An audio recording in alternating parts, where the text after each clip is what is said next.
ಧರ್ಮೋಪದೇಶ ಕಾಂಡ ಅಧ್ಯಾಯ 18.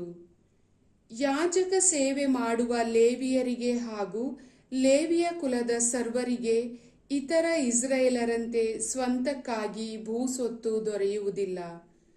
ಸರ್ವೇಶ್ವರನಿಗೆ ಸಮರ್ಪಿತವಾದ ಬಲಿದ್ರವ್ಯಗಳು ಹಾಗೂ ಎಲ್ಲ ಮೀಸಲಾಗಿಟ್ಟವುಗಳೇ ಅವರಿಗೆ ಜೀವನಾಧಾರ. ಸ್ವದೇಶದವರಿಗೆ ದೊರಕುವಂತೆ ಅವರಿಗೆ ಸೊತ್ತು ದೊರಕುವುದಿಲ್ಲ. ಸರ್ವೇಶ್ವರ ಸ್ವಾಮಿಯೇ ಲೇವಿಯರ ಸೊತ್ತು. ಇದನ್ನು ಸ್ವಾಮಿಯೇ ಅವರಿಗೆ ಹೇಳಿದ್ದಾರೆ. ಜನರಿಂದ ಯಾಜಕರು ಹೊಂದಬೇಕಾದವುಗಳು ಯಾವುವೆಂದರೆ, ದನಕರುಗಳನ್ನು ಹಾಗೂ ಆಡು ಕುರಿಗಳನ್ನು ಕೊಯ್ದು ಬಲಿದಾನ ಮಾಡುವವರೆಲ್ಲರೂ ಆ ಪಶುಗಳ ಮುಂದೊಡೆಯನ್ನು, 2 ದವಡೆಗಳನ್ನು, ಕೋಷ್ಠವನ್ನು ಯಾಜಕರಿಗೆ ಕೊಡಬೇಕು. ಧಾನ್ಯ, ದ್ರಾಕ್ಷಾರಸ, ಎಣ್ಣೆ ಇವುಗಳ ಪ್ರಥಮ ಫಲಗಳನ್ನು ಹಾಗೂ ಮೊದಲನೆಯ ಸಾರಿ ಕತ್ತರಿಸುವ ಕುರಿಗಳ ಉಣ್ಣೆಯನ್ನು ಅವರಿಗೆ ಕೊಡಬೇಕು. ನಿಮ್ಮ ದೇವರಾದ ಸರ್ವೇಶ್ವರ ನಿಮ್ಮ ಎಲ್ಲ ಕುಲಗಳಲ್ಲಿ ಲೇವಿಯನನ್ನು, ಇವನ ತರುವಾಯ ಇವನ ಸಂತತಿಯವರನ್ನು ತಮ್ಮ ಸನ್ನಿಧಿಯಲ್ಲಿ ಶಾಶ್ವತವಾಗಿ ಸೇವೆ ಮಾಡುವುದಕ್ಕೆ ತಾವೇ ನೇಮಿಸಿಕೊಂಡು ಇದ್ದಾರಲ್ಲವೇ? ಇಸ್ರಾಯೇಲರ ಯಾವುದಾದರೊಂದು ಊರಲ್ಲಿ ಇಳಿದುಕೊಂಡಿದ್ದ ಒಬ್ಬ ಲೇವಿಯನು ಸ್ವಂತ ಮನಸ್ಸಿನಿಂದ ಆ ಊರನ್ನು ಬಿಟ್ಟು ಸರ್ವೇಶ್ವರ ಆರಿಸಿಕೊಂಡ ಸ್ಥಳಕ್ಕೆ ಬರಬಹುದು. ಅಲ್ಲೇ ಸರ್ವೇಶ್ವರನ ಸನ್ನಿಧಿಯಲ್ಲಿ ಸೇವೆ ಮಾಡುವ ತನ್ನ ಸ್ವಕುಲದವರಂತೆ ತನ್ನ ದೇವರಾದ ಸರ್ವೇಶ್ವರನ ಹೆಸರನ್ನು ಹೇಳಿ ತಾನು ಸೇವೆ ನಡೆಸಬಹುದು.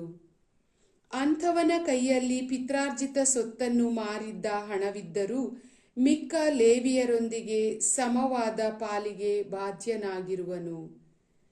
ನಿಮ್ಮ ದೇವರಾದ ಸರ್ವೇಶ್ವರ ನಿಮಗೆ ಕೊಡುವ ನಾಡನ್ನು ನೀವು ಸೇರಿದಾಗ ಅಲ್ಲಿರುವ ಜನರು ಮಾಡುವ ಖಂಡನೀಯ ಆಚಾರಗಳನ್ನು ಅನುಸರಿಸಲೇಬಾರದು. ಮಕ್ಕಳನ್ನು ಆಹುತಿ ಕೊಡುವವರು, ಕಣಿ ಹೇಳುವವರು, ಶಕುನ ನೋಡುವವರು, ಯಂತ್ರ ಮಂತ್ರಗಳನ್ನು ಮಾಡುವವರು, ಮಾಟಗಾರರು, ತಂತ್ರಗಾರರು, ಸತ್ತವರನ್ನು ವಿಚಾರಿಸುವವರು, ಬೇತಾಳಕರು, ಪ್ರೇತಸಿದ್ಧರು ಇಂಥವರು ಯಾರೂ ನಿಮ್ಮಲ್ಲಿ ಇರಬಾರದು. ಇಂಥ ಕೆಲಸಗಳನ್ನು ನಡೆಸುವವರು ಸರ್ವೇಶ್ವರನಿಗೆ ಅಸಹ್ಯರಾಗಿದ್ದಾರೆ. ನಿಮ್ಮ ದೇವರಾದ ಸರ್ವೇಶ್ವರ ಇಂಥ ಹೇಯ ಕೃತ್ಯಗಳನ್ನು ಮಾಡುವ ಆ ಜನಾಂಗಗಳನ್ನು ನಿಮ್ಮಿಂದ ದೂರ ಹೊರದೂಡಿಸಿಬಿಡುತ್ತಾರೆ. ನೀವು ನಿಮ್ಮ ದೇವರಾದ ಸರ್ವೇಶ್ವರನ ಸೇವೆಯ ವಿಷಯದಲ್ಲಿ ಸದಾಚಾರವುಳ್ಳವರೂ ಆಗಿರಬೇಕು. ನೀವು ಸ್ವಾಧೀನ ಮಾಡಿಕೊಳ್ಳುವ ಆ ನಾಡಿನ ಜನಾಂಗಗಳು ಶಕುನಗಳನ್ನು ನೋಡುತ್ತಾರೆ, ಯಂತ್ರ ಮಂತ್ರಗಳನ್ನು ಮಾಡುತ್ತಾರೆ. ನೀವಾದರೂ ಹಾಗೆ ಮಾಡುವುದಕ್ಕೆ ನಿಮ್ಮ ದೇವರಾದ ಸರ್ವೇಶ್ವರನ ಅನುಮತಿ ಇಲ್ಲ.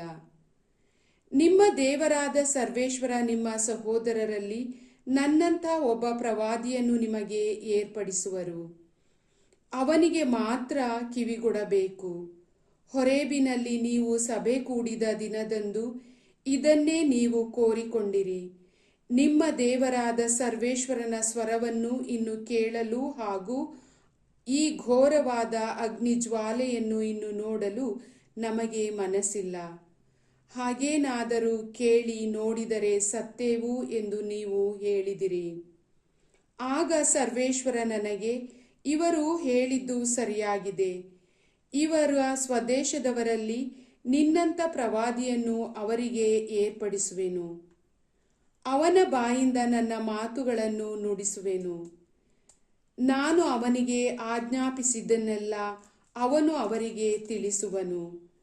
ಅವನು ನನ್ನ ಹೆಸರಿನಲ್ಲಿ ಹೇಳುವ ಮಾತುಗಳಿಗೆ ಯಾರು ಕಿವಿಗೊಡುವುದಿಲ್ಲವೋ ಅಂಥವರನ್ನು ನಾನು ಶಿಕ್ಷಿಸುವೆನು.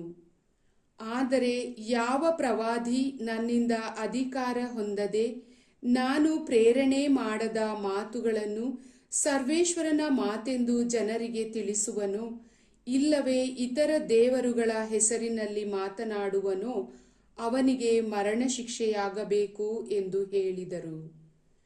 ಪ್ರವಾದಿ ಹೇಳಿದ ಮಾತು ಸರ್ವೇಶ್ವರನ ಮಾತಲ್ಲವೆಂದು ತಿಳಿದುಕೊಳ್ಳುವುದು ಹೇಗೆ ಎಂದುಕೊಳ್ಳುತ್ತೀರೋ?